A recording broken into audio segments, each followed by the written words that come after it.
Interim Executive Director, Patrick Gallivan. We should mention Interim because you took this job and said, I can do it for a little while, but I'm probably not the person you really want for this job. But you've done amazing stuff over the last couple of months for camp. Well, it's fun, and camp is a big part of my life. And when the board asked me to take on this responsibility for a short time, I quickly said yes. We keep coming. I say we. I'm not on the board anymore, but we always come back to Patrick over and over again. Can you come back to the board? Can you do this? Can you do that? And you always step up. Well, so camp is part of my life. It's part of who I am at this point. So why?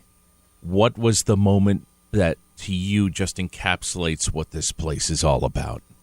I go back to my first year at camp when I was scared to death. I said, I'm not sure I can work with children who are sick, and I'm not sure this is going to be a right fit for me. And I was, but I agreed to go, and I was assigned to security.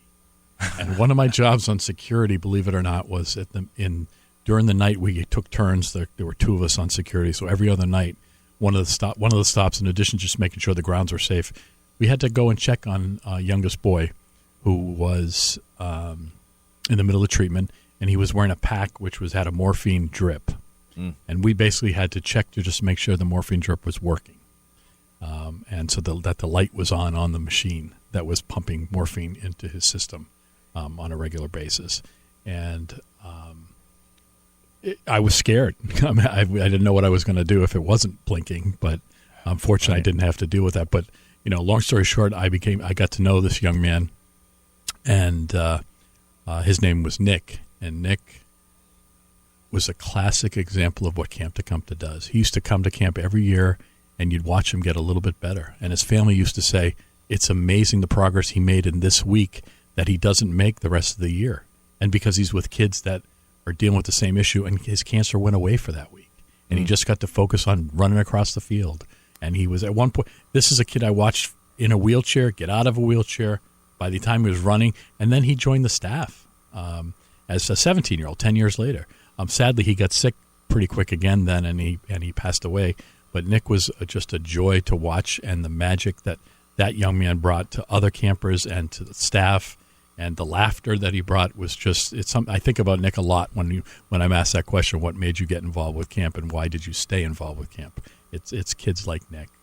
And there's so many of them. I mean, every one of those kids that comes through camp, and we think about the 20 years that we've been involved ourselves here, and how many of these kids we've seen come through, and a few we have lost. They're never forgotten at camp, and most of them do well and come back as counselors in training. You'll hear them say CIT if you're wondering that's what that is. And they come back and they share the strength that they got from TaKumTA with the little kids who are just coming in and just going through treatment. And to watch those, and that's another piece. For me, it's those magical moments that are not planned. When you see two kids on a stoop of a cabin talking about cancer or losing their hair or being in the hospital, and it's just those moments that you watch and they're taking care of each other. They don't even know they're doing it. Right. It's beautiful. It really is. No, it warms the heart.